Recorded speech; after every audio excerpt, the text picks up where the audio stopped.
ಇನ್ನು ಮೈಸೂರಿನಲ್ಲಿ 4ಕ್ಕೂ ಹೆಚ್ಚು ಗೋದಾಮುಗಳಿಗೆ ಬೆಂಕಿ ಬಿದ್ದಿದ್ದು ಮೈಸೂರು ಹೊರವಲಯದ ಕೆಸರೆ ಬಡಾವಣೆಯಲ್ಲಿ ನಡೆದಂತಹ ಘಟನೆ ಇದು. ಮೈಸೂರು ಬೆಂಗಳೂರು ಹೈವೇ ಬಳಿಯ ಗೋದಾಮುಗಳದು. 4ಕ್ಕೂ ಹೆಚ್ಚು ಗೋದಾಮುಗಳಿಗೆ ಬೆಂಕಿ ತಗಲಿದೆ. ಹಳೆ ವಸ್ತುಗಳನ್ನು ಸಂಗ್ರಹಿಸಿಡಲಾದಂತಹ ಗೋದಾಮು. ಬೆಂಕಿ ನಂದಿಸೋದಕ್ಕೆ ಅಗ್ನಿಶಾಮಕ ಸಿಬ್ಬಂದಿ ಹರಸಾಹಸ ಪಟ್ಟಿದ್ದಾರೆ. 3 ಅಗ್ನಿಶಾಮಕ ವಾಹನಗಳಿಂದ ಕಾರ್ಯಾಚರಣೆ ಆಗಿರೋದು. ಕುಡಿದ ಮತ್ತಿನಲ್ಲಿ ಕಿಡಿಗೇಡಿಗಳು ಬೆಂಕಿ ಹಚ್ಚಿರುವಂತಹ ಶಂಕೆ ವ್ಯಕ್ತವಾಗ್ತಾ ಇದೆ.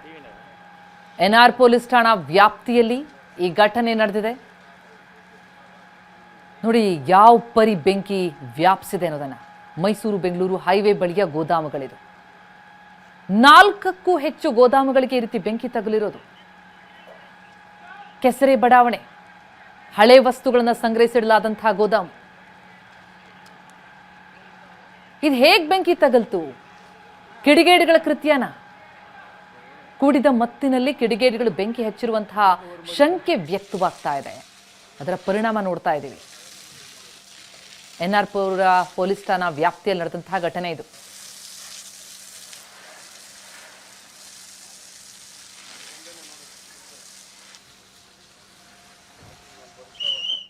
ಎಸ್, ಘಟನೆ ಕುರಿತಂತೆ ಡೀಟೇಲ್ಸ್ ಪಡೆಯೋಣ. ನಮ್ಮ ಪ್ರತಿನಿಧಿ ರಾಮ್ ಈಗ ನೇರ ಸಂಪರ್ಕದಲ್ಲಿದ್ದಾರೆ. ರಾಮ್, ಈ ರೀತಿ ಗೋದಾಮುಗಳಿಗೆ ಇಷ್ಟು ದೊಡ್ಡ ಮಟ್ಟದಲ್ಲಿ ಬೆಂಕಿ ವ್ಯಾಪಿಸುತ್ತೆ ಅಂತಂದ್ರೆ ಹೇಗ್ ತಗಲಿತು?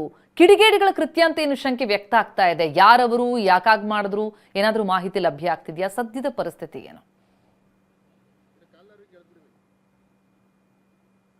ಬೆಂಗಳೂರು ರಸ್ತೆಯಲ್ಲಿರುವಂತಹ ಹಳೆ ಕೆಸರೆ ಏನಿದೆ, ಆ ಒಂದು ಗುಜರಿಗೆ ಅಗ್ನಿ ಆಕಸ್ಮಿಕ ಸಂಭವಿಸಿರುವಂಥದ್ದು. ನಾನು ಅದೇ ಸ್ಥಳದಲ್ಲಿದ್ದೇನೆ. ನೀವು ನೋಡ್ತಾ ಇರ್ಬೋದು, ಈ ಒಂದು ಸ್ಥಳದಲ್ಲಿ ಸಂಪೂರ್ಣವಾಗಿ ಇಲ್ಲಿದ್ದಂತಹ ವಸ್ತುಗಳು ಸುಟ್ಟು ಕರಕಲಾಗಿದೆ.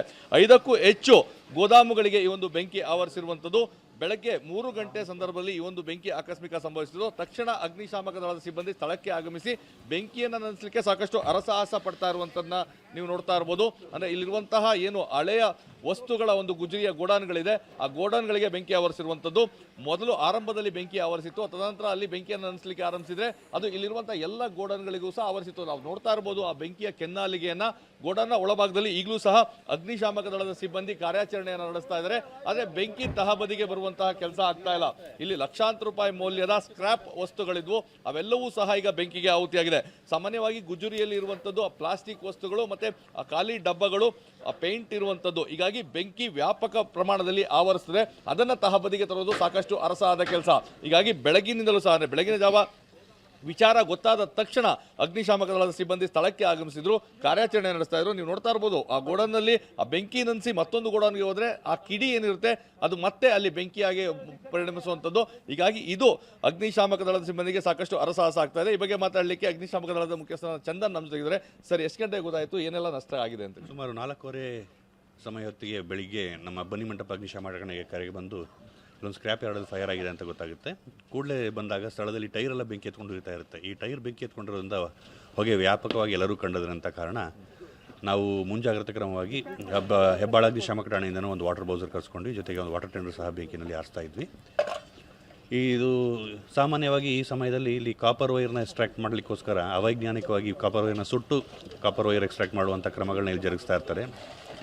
ಆ ಬೆಂಕಿ ನಿರ್ಲಕ್ಷ್ಯಗೊಂಡು ಈ ಒಂದು 2 ಎಕರೆ ಜಾಗದಲ್ಲಿರುವಂತಹ ಒಂದು ಆವರಣದಲ್ಲಿ ಚಿಕ್ಕ ಚಿಕ್ಕ 4ರಿಂದ 5 ಚಿಕ್ಕ ಚಿಕ್ಕ ಗೋಡೌನ್ಗಳಿಗೆ ಬೆಂಕಿನ ಹತ್ಕೊಂಡಿರುತ್ತೆ. ಹಳೆ ವಸ್ತುಗಳಿದ್ದಂಥ ಸಂದರ್ಭದಲ್ಲಿ ಪೇಂಟ್ ಇರುತ್ತೆ, ಅಲ್ಲಿ ಪ್ಲಾಸ್ಟಿಕ್ ವಸ್ತುಗಳಿರುತ್ತೆ. ಎಷ್ಟು ಚಾಲೆಂಜಿಂಗ್ ಆಗಿದೆ ನಿಮ್ಮ ಅಗ್ನಿಶಾಮಕಗಳಿಗೆ? ನಾವು ಇವಾಗ ಆದಷ್ಟು ನಾವು ಫೋಮ್ನ ಬಳಸ್ತಾ ಇದ್ದೀವಿ. ಫೋಮ್ನ ನಾವು ಟೈರು ಮತ್ತು ಪ್ಲಾಸ್ಟಿಕ್ ಫೈರ್ ನಾವು ಯೂಸ್ ಮಾಡ್ತಾ ಇರ್ತೀವಿ. ಆದರೆ ಈ ಜಾಗದಲ್ಲಿ ಯಥೇಚ್ಛವಾಗಿ ನಾವು ನೀರು ಬಳಕೆ ಮಾಡ್ತಾ ಇದ್ದೀವಿ. ಈ ಫೈರ್ ನಾವು ನೀರಿನಿಂದ ಕೂಲಿಂಗ್ ಮೆಥಡ್ನಲ್ಲಿ ಹಾಸುವಂಥದ್ದು ಸ್ವಲ್ಪ ಚಾಲೆಂಜಿಂಗ್ ಆಗಿರುತ್ತೆ, ಸ್ವಲ್ಪ ಸಮಯ ತಗೊಳುತ್ತೆ. ಯಾವುದೇ ರೀತಿಯಾದಂಥ ಹಾನಿಗಳಾಗಿಲ್ಲ, ಪ್ರಾಣಿ ಹಾನಿ ಆಗಿಲ್ಲ.